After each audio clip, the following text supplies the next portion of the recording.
So, God bless you. Thank you for joining me. So, a couple of weeks ago, I featured this pot with these gladiolas, and I talked about blooming where you're planted, and do you have everything that you need, and maybe you don't, and that I didn't understand why these gladiolas had not bloomed.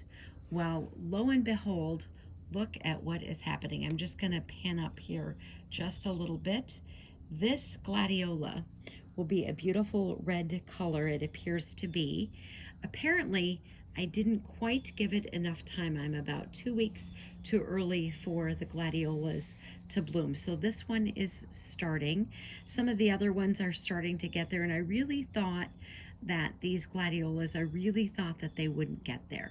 So how could I not notice this? Well, sometimes I work a lot, and I just finished about 60 hours in 6 days. And so I was sitting on my porch.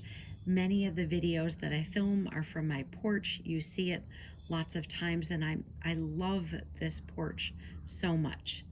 So this morning, after having just finished all of those hours of work, I looked over and I was like, oh my gosh, that gladiola is blooming. I'm so excited, and we'll probably feature it in some way if I can figure out how to, in what capacity I can use the gladiola when I'm filming. So I saw the gladiola and I thought, immediately I knew what I wanted to speak with you about today in our time together. Because we often get frustrated, we often think all hope is lost, we often think it's never going to happen, we often think it's just too late. And here is this perfect example of this gladiola that I didn't think any of them were going to bloom, but here it is. I was not patient enough.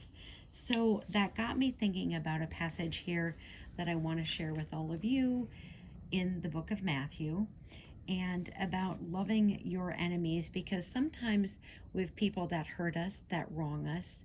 We pray for them. We don't think there's ever going to be a change in their heart. We don't think there's ever going to be anything different with them.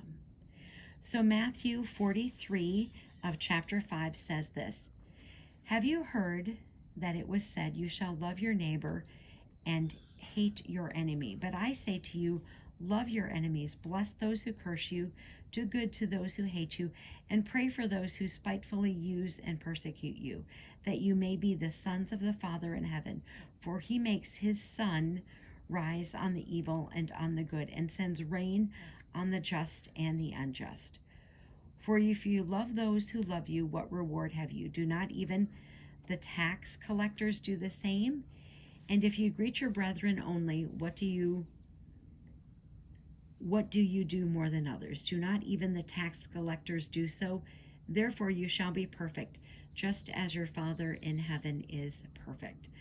So we have these people that we pray for. They continue to persecute us. They continue to ridicule us. They maybe continue to be cruel. And we don't think it's ever going to change. Maybe we're just not patient enough.